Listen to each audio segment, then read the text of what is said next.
भ्रष्टाचाराविरुद्ध केलेली तक्रार जर तक्रारदार मॅनेज झाला नाही तरच आरोपींना शिक्षा होते.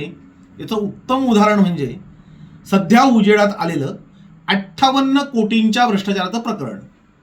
वाडा तालुक्यातील गारगाव पर्ली भागामध्ये कुठल्याही प्रकारची कामं न करता 58 कोटींची बोगस बिलं एका आमदाराच्या पीएने काढली होती. त्या प्रकरणाची चौकशी व्हावी म्हणून आम्ही ते प्रकरण लावून धरलं. त्या प्रकरणाचे सगळे पुरावे शासन दरबारी सादर केलं आणि त्यानंतर 3 कार्यकारी अभियंता, 1 उपअभियंता आणि काही शाखा अभियंते हे आता बडतर्फीच्या मार्गावर आहेत. म्हणजे त्यांना 100% शिक्षा होईल या स्टेजला ते प्रकरण आलेलं आहे. विभागीय आयुक्तांमार्फत राज्यपालांच्या आदेशाने चौकशी आदेश निघालेले आहेत आणि त्यानंतर त्यांच्यावर 100% कारवाई आता होईल आणि म्हणूनच या प्रकरणाची पूर्ण जिल्ह्यामध्ये चर्चा सुरू आहे. म्हणजे खरं तर सुरुवातीपासून आत्तापर्यंत जर प्रकरण आपण जर बघितलं तर या प्रकरणामध्ये भ्रष्टाचाराच्या तक्रारीच्या संदर्भात ज्या गोष्टी होतात त्या सगळ्या गोष्टी आमच्या बाबतीतमध्येही घडल्या आणि त्याच्यामुळं या सगळ्या प्रकरणामध्ये तक्रारदार जर मॅनेज झाला नाही की तक्रारदाराने शेवटपर्यंत पाठपुरावा केला तर कशा प्रकारे अधिकाऱ्यांना शासन होतंय, जे पैसे खाणारे लुटणारे जे ठेकेदार आहेत ते कसे जेलमध्ये जातात याचं हे उत्तम उदाहरण आहे. आता ही शेवटची चौकशी सुरू आहे. चार्जशीट बजावलं गेले, शासनानेच दोषारोपपत्र बजावल्याने आता एका अधिकाऱ्याची चौकशी होईल. म्हणजे खरं तर चौकशी करण्यासारखं या प्रकरणामध्ये आता काहीही राहिलेलं नाही. म्हणजे सर्व काही सूर्यप्रकाशा इतकं सत्य आहे. चौकशी समितीने सगळे पुरावे शासनाकडे सादर केलेले आहेत. जाग्यावर रस्ते नव्हते, गावं अस्तित्वात नव्हती आणि 100% खोट्या सह्या मारून अगदीच काही अधिकाऱ्यांना त्याच्यामध्ये तर याच पद्धतीने लटकवलं गेलं की ठेकेदारांनी बोगस सह्या मारलेल्या आहेत आणि त्याच्यामुळं हे सगळं प्रकरण जे आहे ते संगनमताने केलेली लुटमार या अर्थाने ते उघडकीस आलेलं आहे. हे सगळे अधिकारी ठेकेदार या सगळ्या प्रकरणामध्ये सहभागी होते हे कागदोपत्री स्पष्ट झालेलं आहे. आता शेवटच्या दोषारोपपत्र दाखल केल्यानंतर जी चौकशी होते त्याच्यामध्ये या अधिकाऱ्यांनी त्यांचं म्हणणं मांडायचं आहे. आता पुरावेच सादर झाल्याने, अगदीच बोगस बिलांवर त्यांच्या सह्या असल्याने, पेमेंट दिलं गेलं असल्याने आणि प्रत्यक्षात काम अस्तित्वात नसल्याने या लोकांवर कारवाई आता होईल. म्हणजे आता फक्त जे काय राहिले ते औपचारिकता राहिलेली आहे.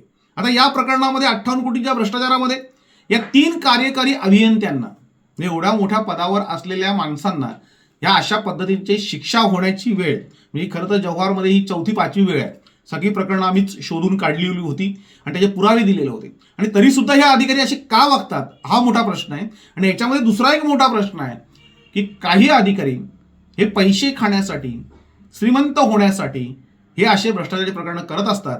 या प्रकरणामध्ये मात्र 58 कोटींपैकी या 3 कार्यकारी अभियंत्यांना नेमके पैसे किती मिळाले हा एक कलिता मुद्दा आहे.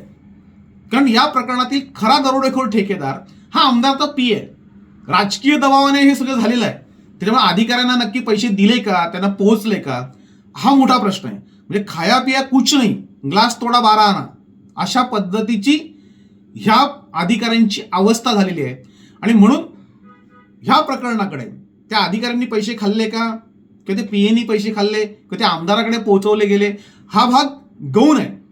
महत्वाचा मुद्दा हा आहे की शासनाच्या पैशांची, शासकीय निधीची ही संगनमताने केलेली अपहार आहे. हा शासनाच्या निधीवर टाकलेला दरोडा आहे आणि म्हणून आम्ही दरोडेखोर ठेकेदार ह्या हॅशटॅग खाली हे मालिका सुरू केली होती आणि या मालिकेचे 365 भाग याच चॅनलवर तुम्हाला पाहायला मिळतील. म्हणजे खरं तर भ्रष्टाचाराची बहुतेक प्रकरणं ही मॅनेज होतात, त्यामध्ये कुणालाही शिक्षा होईल याची कुणालाही शाश्वती नसते. म्हणजे एकदा का प्रकरण उघडकीस आलं की त्या प्रकरणामध्ये ते 100%च मॅनेज होईल अशा पद्धतीने ते पाहिलं जातं. तक्रारदारही मॅनेज होतो आणि त्याच्यानंतर त्या प्रकरणाची कुठेही वाच्यता होत नाही. आम्ही आतापर्यंत जेवढी प्रकरणं काढलेत म्हणजे मशालची 30 वर्षामधली 100 कोटीच्या क्लबमधली 30 प्रकरणं आम्ही बाहेर काढलेत आणि 30च्या 30 प्रकरणामध्ये एकतर अधिकारी जेलमध्ये गेलेत, निलंबित झालेत किंवा त्यांच्यावर कुठली ना कुठली कारवाई झालेली आहे. या पद्धतीची ही सगळी प्रकरणं काढली गेली. म्हणजे आपण जर भ्रष्टाचार एखादं प्रकरण काढलं तर पहिल्यांदा आपल्या तक्रारीकडे दुर्लक्ष केलं जातं. म्हणजे प्रत्येकाच्याच बाबतीत सांगितलं जातं त्यांनी तक्रार केली म्हणजे याला पैसे हवे असतील आणि याला पैसे दिले का हा गप्प बसेल, तो आपाप आपल्याकडे येईल असं बघितलं जातं. मग तक्रारदाराने जर त्याचा पाठपुरावा चालू ठेवला तर त्याला मॅनेज करण्याची पद्धत अवलंबली जाते. पहिल्यांदा त्याचे नातेवाईक, त्याचे मित्रमंडळी, त्याच्या कोणाशी ओळखी आहेत त्यांना मध्यस्थी घातलं जातं.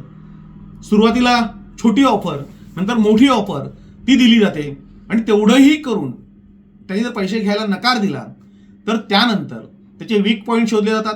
त्याला कशा प्रकारे त्रास द्यायचा हे ठरवलं जातं. अक्षरशः छळवाद मांडला जातो आणि त्यानंतर लक्षात येतं की आपण मॅनेज झालेले बरं, पैसे घेतलेले बरे. कारण शासन स्तरावर खालपासून वरपर्यंत सगळी यंत्रणा मॅनेज आहे. म्हणजे मंत्रालयामध्ये पैसे दिल्याशिवाय, मंत्रालयातील अधिकारी पैसे घेतल्याशिवाय कुठलंही काम मंजूर करत नाहीत. त्यामुळे भ्रष्टाचार तिथून सुरुवात होते. म्हणजे भ्रष्टाचाराची खरी गंगोत्री मंत्रालय आहे. त्यामुळे कोणीही याच्यावर कारवाई करणार नाही, उलट आपला त्रास होईल. त्यापेक्षा आपण माघार घेतलेली बरी आणि म्हणून तक्रारदार माघार घेतात. आमच्या बाबतीतही ह्याच प्रकारे छळवाद मांडला गेला. अत्यंत घाणेरड्या पद्धतीने आम्हाला बदनाम करण्याचा, आमच्यावर आरोप करण्याचे प्रकार झाले. मात्र आम्ही कुठल्याही त्यांच्या आश्राला बळी पडलो नाही. म्हणजे गारगाव परली प्रकरणामध्ये भ्रष्टाचाराच्या ज्या काही गोष्टी झाल्या, ज्या पद्धतीने हा भ्रष्टाचार केला गेला, तो सगळा कसा झाला, कशा पद्धतीने ते डाव रचले गेले, कशा पद्धतीने बिलं काढली गेली, हे तुम्हाला याच चॅनलवर हॅशटॅग दरोडेखोर ठेकेदार किंवा हॅशटॅग PWD भ्रष्टाचार हे जर तुम्ही याच चॅनलवर टाकलं किंवा या लिंकमध्ये, म्हणजे हा जो व्हिडिओ त्याच्यामध्ये लिंकमध्ये जर आपण जे हॅशटॅग आहेत त्या हॅशटॅगवर तुम्ही क्लिक केलं तर तुम्हाला हे सगळ्या भ्रष्टाचारी प्रकरणं तुम्हाला अभ्यासता येतील. तुम्हाला बऱ्यापैकी त्या प्रकरणामध्ये नेमकं काय घडलं हे कळेल. कारण ज्या ज्या गोष्टी घडल्या त्या तशाच्या तशा आम्ही या चॅनलवर सांगितल्या आणि कुणाच्याही दबावाला बळी पडलो नाही. ज्यावेळेस हे प्रकरण बाहेर आलं त्यावेळेस जवळची सगळी मंडळी होती, ज्यांच्या नावावर कामं घेतली होती ती सगळी सुभे मंडळी होती, सुशिक्षित बेरोजगार, त्याच्यामधली बऱ्याचशा अंशी ती नातेवाईक मंडळी होती, जवळची मंडळी होती, त्याच्यामध्ये काही मुली इंजिनियर होत्या. या सगळ्यांचा माझ्यावर दबाव होता की आम्हाला याच्यातून वाचवा, कारण आम्ही केलेलं नाही, आमच्या नावावर ही कामं केलेली आहेत. मात्र आम्ही त्यांना कुठल्याही प्रकारची सहानुभूती दाखवली नाही. कारण 5 वर्षापूर्वी जेव्हा आम्ही ठक्कर बाप्पा योजनाचं प्रकरण काढलं होतं त्यावेळेस आव्हान केलं होतं की सुशिक्षित बेरोजगारांनी आपलं रजिस्ट्रेशन कोणाला वापरायला देऊ नये, स्वतः कामं करावीत किंवा कामं झाली की नाही ते पाहावीत, नाहीतर त्यांनाही शिक्षा होईल. आणि तरीसुद्धा या लोकांनी राजकीय दबावाने ती सुभेची रजिस्ट्रेशन वापरली आणि त्याच्यानंतर या सुभेंना त्रास झाला आणि म्हणून आम्ही त्याच्यामध्ये कुठेही पडलो नाही. त्यांनी सांगितलं तुमचं तुम्ही मिटवा, आम्हाला एकच पाहिजे की आमच्या भागातले रस्ते झाले पाहिजेत. आणि त्याच्यानंतर जेव्हा मी ऐकत नाही हे लक्षात आल्यानंतर मग मला पहिल्यांदा आमिष दिलं गेलं, मी तेही नाकारलं आणि मग मोर्चा काढण्याचा प्रयत्न झाला. म्हणजे तक्रारदार, आमदार हे सगळे राष्ट्रवादीचे.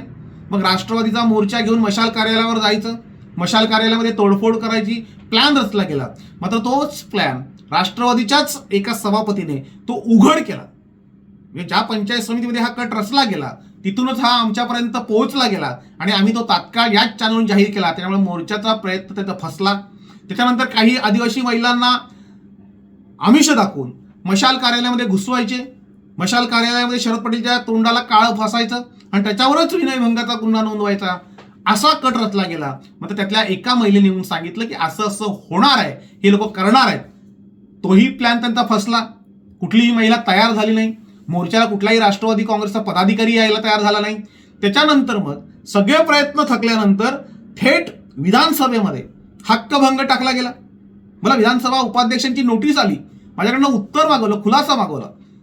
अर्थात त्यावेळेस त्या नोटिशीमध्ये जे काही लिहिलं होतं त्याचे सगळे पुरावे माझ्याकडे होते. मात्र आमदारांनी कांगाव असा केला होता की मी आदिवासी आहे आणि म्हणून माझ्यावर आरोप होतात, म्हणून या तक्रारी होतात आणि म्हणून भ्रष्टाचार न होताही, अगदी भ्रष्टाचार केलेला नाही आणि तरीही सुद्धा शरद पटेल आरोप करतोय, अशा पद्धतीने तो हक्कभंग टाकला होता. मात्र त्या हक्कभंगाचं काय झालं तुम्हाला याच चॅनलवर पाहायला मिळेल. त्याच्यानंतर सर्व पक्षीय नेत्यांच्या मध्यस्थी झाली, मोठ्या मोठ्या नेत्यांनी मध्यस्थी केल्या गेल्या. अगदी माझी तक्रार ही मुख्यमंत्री एकनाथ शिंदे साहेबांकडे केली गेली, शिवसेनेच्या सगळ्या नेत्यांकडे तक्रारी झाल्या, राष्ट्रवादी काँग्रेसच्या लोकांनी मध्यस्थी केली की आमदाराला आमच्या उगीत त्रास होतोय. मी जेव्हा ज्या ज्या राष्ट्रवादी नेत्यांनी बोलवलं त्यांच्याकडे पुराव्यांची फाईल घेऊन गेलो. म्हणजे माझ्याकडे पूर्ण पुराव्यांचे अगदी दस्तऐवज होते आणि हे सगळे दस्तऐवज त्यांना दाखवल्यानंतर त्यांनी आमदाराचीच चुकी काढली की या अशा पद्धतीने जर गावं अस्तित्वात नसताना जर कामं होत असतील, कामं केली जात असतील तर ते अत्यंत चुकीचं आहे आणि म्हणून या लोकांवर कारवाई झाली पाहिजे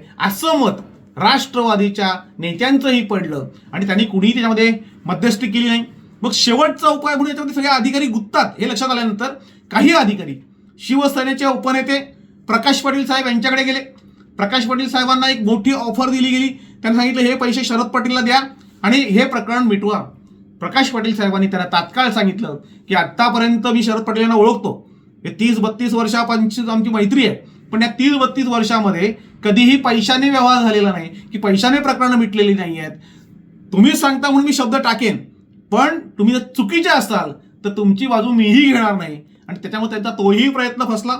प्रकाश पाटील साहेबांनी हे सगळं जाहीर भाषणामधून सांगितलेलं आहे की कशा पद्धतीने मध्यस्थी झाल्या, कशा पद्धतीने पैसे द्यायला काढले. म्हणजे शरद पटेल यांच्या आयुष्यात एवढी रक्कम त्याला कधी मिळणार नाही, एवढी मोठी रक्कम ते द्यायला तयार होते असंही त्यांनी जाहीर भाषणातून सांगितलेलं आहे. म्हणजे पैसे देण्याचा प्रयत्न जो होता तोही फसला. मग मंत्रालय पातळीवरून दबाव आला, ही एकूणच चौकशी दबावी, त्या चौकशीमध्ये काही निष्पन्न होऊ नये या दृष्टीने प्रयत्न सुरू झाले. चौकशी अधिकाऱ्याने चौकशी अहवाल दिला आणि चौकशी अहवाल दिल्यानंतर तात्काळ त्या अधिकाऱ्याची बदली केली गेली. म्हणजे रायगडचे अधीक्षक अभियंता रामो गोसावी यांनी या भ्रष्टाचाराचा अहवाल दिल्यानंतर मंत्रालयामध्ये दबाव आणून त्या अधिकाऱ्याची इतरत्र तात्काळ बदली केली गेली. मात्र त्यांनी अहवाल बदलला नाही, कारण अहवाल जर बदलायचा असेल किंवा तक्रारदाराची तक्रारांनी मागे घेतली असेल तरच त्यांना कारवाई रोखता आली असती. आम्ही मात्र ठाम राहिलो. त्यांनीही स्वतःची बदली झाली, ते बदलीच्या ठिकाणी निघून गेले, पण त्यांनीही बदली थांबावी किंवा अहवालामधल्या काही हेराफेरी करावी असं काही केलं नाही. आणि मग तो अहवाल सादर झाल्यानंतर त्यांना चार्जशीट बजावलं गेलं. अधिकाऱ्यांना चार्जशीट बजावू नये म्हणून प्रयत्न झाले. सगळ्या आमदारांनी अगदी झाडून मंत्र्यांपर्यंत हे प्रकरण गेलं, तरीही ते आम्ही पुन्हा पुन्हा लावून धरत होतो. अगदीच पत्रव्यवहार करत होतो, मुख्यमंत्र्यांच्या भेटीगाठी घेत होतो. त्याच्यामुळे त्यांना कोणाही रोखता आलं नाही आणि शेवटी आत्ता चार्जशीट लागू करून चौकशी सुरू झाली आणि त्यांची नावं डिक्लेअर झाली. म्हणजे ते 3 कार्यकारी अभियंते आहेत, वसईकर, सकपाळे आणि पवार, या तिघांवरही आता कारवाईची कुऱ्हाड ही चालवायला सुरुवात झाल्यानंतर आणि ती आदेशाची प्रत सगळीकडे व्हायरल झाल्यानंतर ह्या प्रकरणामध्ये किती सत्यता होती आणि शरद पाटील कशा पद्धतीने नडले, भिडले, लढले हे लोकांसमोर आल्यानंतर आता PWD मध्ये अक्षरशः खळबळ माजलेली आहे. म्हणजे कुठलेच आश्र त्या लोकांनी चाललं नाही. म्हणजे अगदी धमक्या दिल्या गेल्या, हल्ला करण्याचा प्रयत्न केला गेला, गारगाव परिसरामध्ये गाडी आली ती फोडून टाका म्हणून आदिवासींना सांगितलं गेलं. मात्र आम्ही कुणालाही घाबरलो नाही, कुठल्याही दबावापुढे झुकलो नाही, वाकलो नाही आणि त्याच्यामुळं हे प्रकरण आता शेवटच्या स्टेजला आलेलं आहे. म्हणजे खरं तर पुराव्यासहित हे प्रकरण उघडकीस झालेलं आहे. जसं ठक्कर बाप्पा प्रकरण आम्ही बाहेर काढलं होतं, त्याच्यामध्ये एक डेप्युटी इंजिनियर जेलमध्ये गेले, अनेक अधिकाऱ्यांवर कारवाया झाल्या. त्याच पद्धतीने आता ह्या कारवाया अंतिम टप्प्यामध्ये आलेल्या आहेत आणि त्यामध्ये हे सगळे अधिकारी एका पीएमुळं, म्हणजे ज्याच्यासाठी हा भ्रष्टाचार केला त्याच्यामुळं हे सगळे अडचणीत आलेले आहेत. म्हणजे खरं तर यांनी आधी सांगितलं तुम्हाला काही होणार नाही, तुम्ही काही काळजी करू नका, आणि त्याच्यामुळे त्यांनी सह्या केल्या होत्या. आता हे सह्या करणारे सगळेच्या सगळे अडकलेले आहेत. या प्रकरणातलं एक खरं वैशिष्ट्य असं आहे की जे काही रस्ते खाल्ले होते ते सगळे रस्ते आम्ही करून घेतले. म्हणजे गारगाव परळी भागातील आदिवासी बांधव हा आमच्या पाठीशी उभा राहिला, त्यांनी आंदोलनं केली, मोर्चे काढले आणि त्याच्यानंतर या दरोडेखोर ठेकेदारांना ते रस्ते करावे लागले. म्हणजे रस्ते झालेत, त्याच्यानंतर कारवाईही झाली. म्हणजे या प्रकरणाचं हे चांगलं यश, म्हणजे खरं तर द्विगुणित करणारं हे यश आहे. म्हणजे जे रस्ते खाल्लेले ते रस्ते झाले, जे अस्तित्वात रस्ते नाहीत त्याच्यात त्यांना पैसे भरायला लागतील. म्हणजे त्यांनी सांगितलंय त्या ऑर्डरमध्ये असं आहे की जर आर्थिक अपहार जेवढा झाले असेल तेवढे पैसे यांच्याकडनं भरून घ्यावेत, म्हणजे यांच्या वेतनातून घ्यावेत. काही निवृत्त झालेले आहेत त्यांच्या बाबतीमध्ये त्यांच्या पेन्शनमधून ते वसूल करावेत की त्यांच्या प्रॉपर्टीमधून वसूल करावेत, असे स्पष्ट आदेश आहेत. त्याच्यामुळं अधिकारी हे लटकले आणि त्याचबरोबर आदिवासी भागातील रस्तेही झाले. हे ह्या प्रकरणाचं वैशिष्ट्य आहे. म्हणजे अधिवेशनामध्ये हे प्रश्न येऊ नयेत. म्हणजे एकदा पहिल्या अधिवेशनामध्ये आम्ही हा विषय मांडला, म्हणजे उपमुख्यमंत्री तत्कालीन विरोधी पक्षनेते देवेंद्र फडणवीस आणि आताचे उपमुख्यमंत्री देवेंद्र फडणवीस यांनी आणि 5 आमदारांनी विधानसभेमध्ये हा भ्रष्टाचाराचा विषय काढला होता. म्हणजे शांताराम मोरेंनी हा विषय उचलला. आमदार शांताराम मोरेंनी हा विषय उचलल्यानंतर 3 ते 4 आमदारांनी त्याच्यावर मोठ्या प्रमाणात भाषण केलं आणि शेवटी देवेंद्र फडणवीस यांनी सांगितलं की हे प्रकरण सूर्यप्रकाशा इतकं सत्य आहे. अगदी विधानसभेमध्ये शिवक्रांती संघटनेचं नाव घेतलं गेलं, आदिवासी संघर्ष समितीचं नाव हे देवेंद्र फडणवीसांनी घेतलं आणि त्याच्यानंतर चौकशी सुरू झाली. मात्र त्यानंतर या अहवालाचं काय झालं यासाठी मागच्या दोन्ही अधिवेशनामध्ये आम्ही प्रश्न लावण्याचा प्रयत्न केला. मात्र प्रश्न 7 ते 8 आमदार वेगवेगळ्या पद्धतीने आम्ही लावायचो. मात्र ते प्रश्न आमदाराचा पीए आमदार व्यक्तिशः जाऊन ते मॅनेज करायचा आणि त्याच्यामुळं ते प्रश्न विधानसभेत आले नाही. म्हणजे या अधिवेशन आता चालू झालंय, आजच हे अधिवेशन चालू झालेलं आहे. मात्र या अधिवेशनामध्ये ही प्रश्न येणार नाहीत कारण ही लोक ते प्रश्न मॅनेज करतात. मात्र एका अधिवेशनात आलं होतं, त्याच्यानंतर या लोकांनी अधिवेशनामध्ये प्रश्न येऊ दिला नाही. म्हणजे एवढ्या मोठ्या प्रमाणावर ही लढाई लढल्यानंतर यश मिळतं. मग तक्रारदार जर मॅनेज झाला तर मात्र कुणालाही या प्रकरणात यश मिळत नाही. बरेचसे भ्रष्टाचाराचे प्रकरण काढणारी जी लोक आहेत ते भ्रष्टाचार याच्यासाठी काढतात की आपल्याला काहीतरी मिळलं पाहिजे आणि हे भ्रष्टाचारी द्यायला तयारच असतात. 58 कोटींची जर बोगस बिलं काढली असतील तर 58 कोटीमधले 5-10 कोटी रुपये जर दिले तर त्यांना काही फरक पडत नाही. मात्र तक्रारदारा 1-2 लाखामध्ये मॅनेज होतो, काही 5-25 हजारामध्ये मॅनेज होतात आणि त्याच्यामुळं या भ्रष्टाचारांना मोकळं रान मिळतं. मात्र कोट्यावधी रुपये दिले तरी आम्ही गप्प बसणार नाही. हा जो लढाऊबाणा आहे मशालचा तो आम्ही दाखवून दिला आणि या प्रकरणाचा शेवट केला. आता हे 3 कार्यकारी अभियंते म्हणजे खरं तर आम्ही सकपाळे जे आहेत या सकपाळ्यांवर आमचा रोख होता. मात्र जेव्हा चौकशी झाली तेव्हा आणखीन काही अभियंते त्याच्यामध्ये मिळालेले आहेत. आता त्यांच्यावरही कारवाई होईल आणि हे प्रकरण अगदी शेवटपर्यंत कसं लावून धरलं हे तुम्हाला उत्तम प्रकारे याच चॅनलवर पाहता येईल.